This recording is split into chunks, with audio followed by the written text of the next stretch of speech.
Hello दोस्तों, इस chapter 4 के पार्ट 3 में आपका स्वागत है। यदि आपको सचमुच किसी दोस्त की ज़रूरत है तो इसके लिए आपको दूसरों के लिए कुछ करना होगा। ऐसा कोई काम जिसमें आपको अपना समय, विचार तथा ऊर्जा सब कुछ लगाने होंगे। जब duke of prince of Wales थे तो उन्होंने दक्षिण अमेरिका का दौरा किया था। महीनों की मेहनत से उन्होंने स्पेनिश भाषा सीखी, जिससे वह वहाँ के नागरिकों को उनके देश की ही भाषा में ही संबोधित कर सके। दक्षिण अमेरिका लोगों को भी उनका यह व्यवहार बहुत पसंद आया था। अब कई सालों से मेरी आदत बन चुकी है कि मैं अपने परिजनों के जन्मदिन अवश्य याद रखता हूँ, लेकिन कैसे। वैसे भी ज्योतिष विज्ञान में मुझे जरा सा भी विश्वास नहीं है, लेकिन मैं सामने वाले से पूछता हूँ कि क्या जन्मतिथि तथा व्यक्ति के स्वभाव में कोई संबंध होता है। फिर मैं उनसे उनकी जन्मतिथि भी पूछ लेता हूँ। अगर उन्होंने कहा 20 नवंबर तो 2-3 बार 20 नवंबर दोहराता हूँ, और जैसे ही मेरा दोस्त मेरी ओर पीठ करता है तो मैं उसका जन्मदिन तथा नाम लिख लेता हूँ तथा फिर इससे मैं अपनी जन्मदिन वाली डायरी में लिख लेता हूँ। फिर नए वर्ष की शुरुआत में मैं उन्हें अपने कैलेंडर पर लिख लेता हूँ, ताकि मैं उन तारीखों को भूल ना पाऊँ। जब भी जन्मदिन आता है तो मैं चिट्ठी लिखकर या फिर टेलीग्राम करके उसे जन्मदिन की शुभकामनाएं भेज देता हूँ। इसका प्रभाव सामने वाले पर बहुत सकारात्मक होता है। वह सोचता है कि कोई तो है जिसे मेरी चिंता है। अब यदि हमें सच्चे दोस्त चाहिए, अगर हम लोगों का मन जीतने की इच्छा रखते हैं, तो हमें उनसे उत्साहपूर्वक मिलना चाहिए, पूरी गर्मजोशी से उनका स्वागत करना चाहिए। जब कोई आपसे फ़ोन पर बातें करे तो भी आपके उत्साह से कम ही काम लेना चाहिए। हेलो कहने का ढंग ऐसा होना चाहिए कि सुनने वाले को लगे कि आप उससे बात करके प्रसन्न हैं। अनेक बड़ी कंपनियां तो अपने टेलीफोन ऑपरेटर्स को इस बात का प्रशिक्षण देती हैं, जिससे वे सामने वाले से पूरी गर्मजोशी से बात कर सके तथा उन्हें प्रभावित कर सके।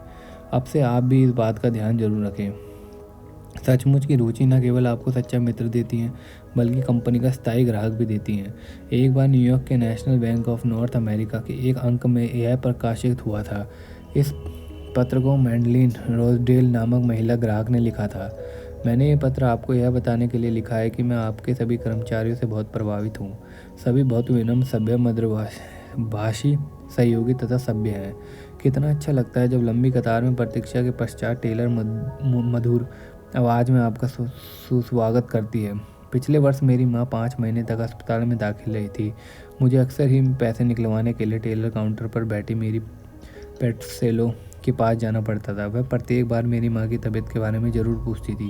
वह सचमुच ही मेरी माँ को लेकर चिंतित थी। अब तो संभवतः आपको तनिक भी संदेह नहीं होगा कि मिसेज रोजडेल उस बैंक की स्थायी ग्राहक बनी रहेंगी। न्यूयॉर्क के ही एक बड़े बैंक ने चार्ल्स और वॉल्टर्स को किसी कॉरपोरेशन के विषय में गुप्त रिपोर्ट तैयार करने का भार सौंपा।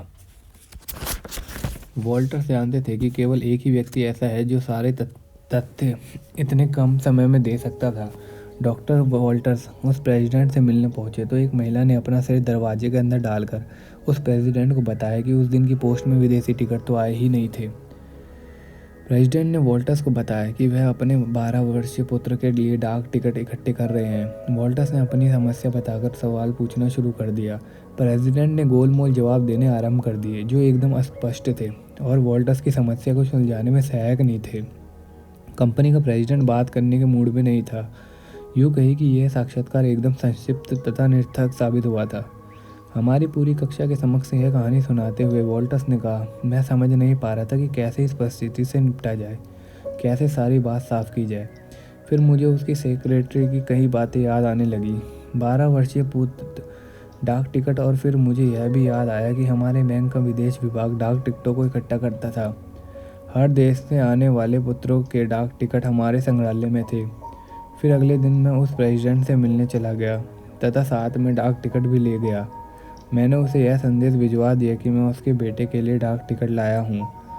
मुझे बहुत शीघ्रता से बुलवाकर उस प्रेसिडेंट ने मेरा इतना गर्मजोशी से स्वागत किया, जैसे संसद के चुनावों का कोई प्रत्याशी हो।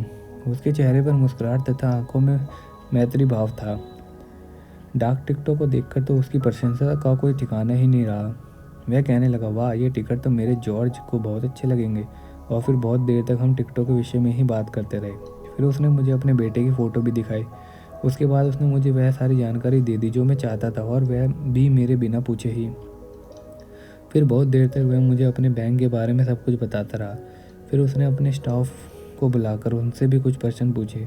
कुछ जानकारी लोगों को फ़ोन करके प्राप्त कर ली। फिर उसने मुझे आंकड़े, तथ्य, रिपोर्ट तथा पत्र व्यवहार सब कुछ सौंप दिया।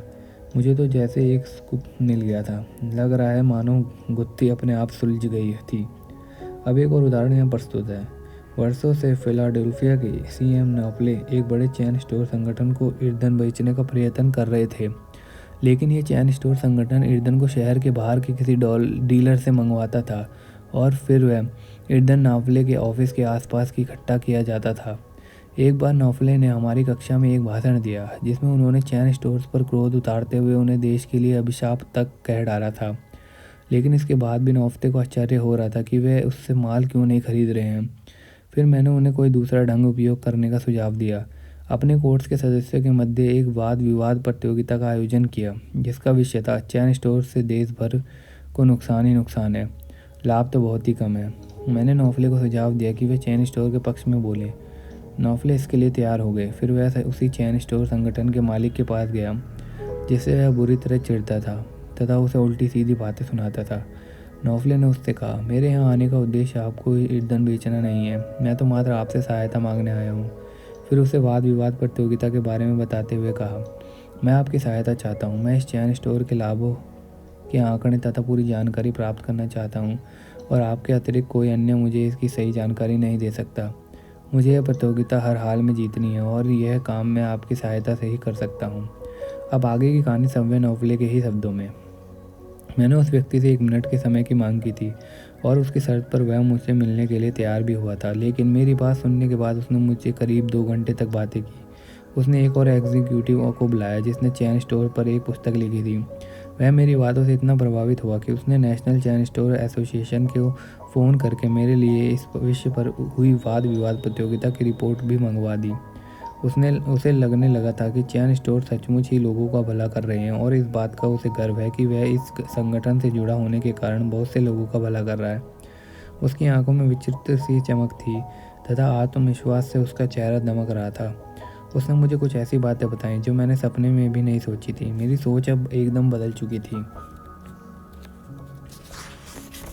वह मुझे दरवाजे तक छोड़ने आया तथा प्रतियोगिता के लिए शुभकामनाएं भी दी। फिर उसने मुझे कहा कि क्या परिणाम के बारे में मुझे आकर ज़रूर बताएं। इसी बहाने हम दोनों की एक बार फिर भेंट हो जाएगी। अंत में उसने मुझसे कहा, मैं चाहता हूँ कि आप बसंत ऋतु के आने पर मुझसे आकर मिले।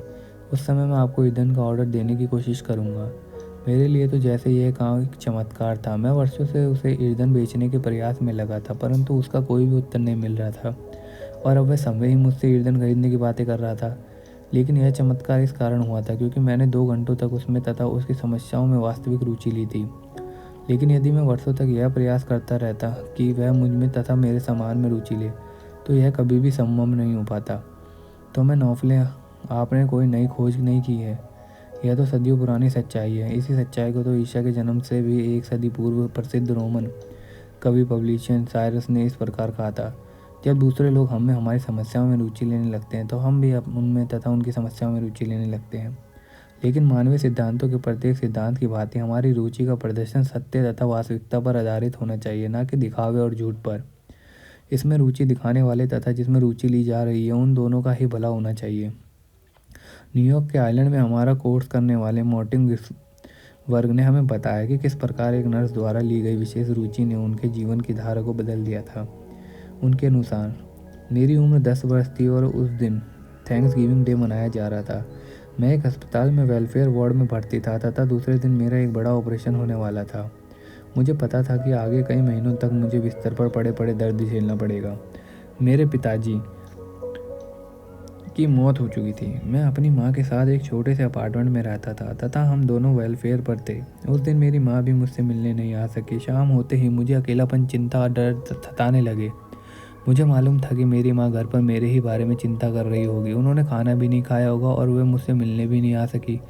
मेरी आंखों में आंसू भरने लगे जिन्हें छिपाने के लिए मैंने अपने सिर को तकिए के अंदर दबाकर ऊपर से चादर ओढ़ ली। मैं अकेले चुपचाप रोता रहा और मेरे शरीर में दर्द होने लगा। लेकिन मेरे रोने की आवाज़ एक युवा स्टूडेंट नर्स के कानों तक पहुंच गई, इसलिए वह मेरे पास आई। उसने मेरी चादर हटा दी और मेरे आंसू पोंछने लगी। उसने मुझे बताया कि वह बहुत अकेली थी। वह दिन भर काम करती थी लेकिन परिवार के साथ रहने में असमर्थ थी। फिर वह मेरा और अपना डिनर ले आई, स्लाइस्ड की आलू, कैनबरी सॉस और साथ में आइसक्रीम भी। उसने मुझसे बातें करके मेरे डर को दूर भगाना चाहा। वैसे तो उसकी ड्यूटी शाम 4 बजे तक ही थी लेकिन वह रात के 11 बजे तक रुकी रही। वह मेरे साथ बातें करती रही, गेम्स खेलती रही और तब तक रुकी रही जब तक कि मुझे नींद नहीं आने लगी। उसके बाद कितने ही थैंक्सगिविंग डे आए और आकर चले गए, लेकिन मुझे वह दिन हमेशा याद रहता है। मुझे सालों बीत जाने के बाद भी आज वह दिन याद है, जब मैं घोर निराशा, हताशा, कुंठा, भय और भी मैं ना जीने कितने नकारात्मक विचारों के बीच घिरा हुआ था। तभी उस सुपरिचित नर्स ने आकर अपने प्रेम तथा कोमलता से मेरे सभी नकारात्मक पहलुओं पर सकारात्मक सोच को हावी कर दिया था। अब यदि आप चाहते हैं कि दूसरे लोग आपको पसंद करें, आपकी सराहना करें, यदि आप सच्चे मित्र बनना चाहते हैं तथा यदि आप अपनी सहायता करने के साथ साथ दूसरों की भी सहायता करना चाहते हैं, तो इस सिद्धांत को हमेशा ही अपने मस्तिष्क में रखें। सिद्धांत 1, दूसरे व्यक्तियों में सच्ची तथा वास्तविक रुचि लें।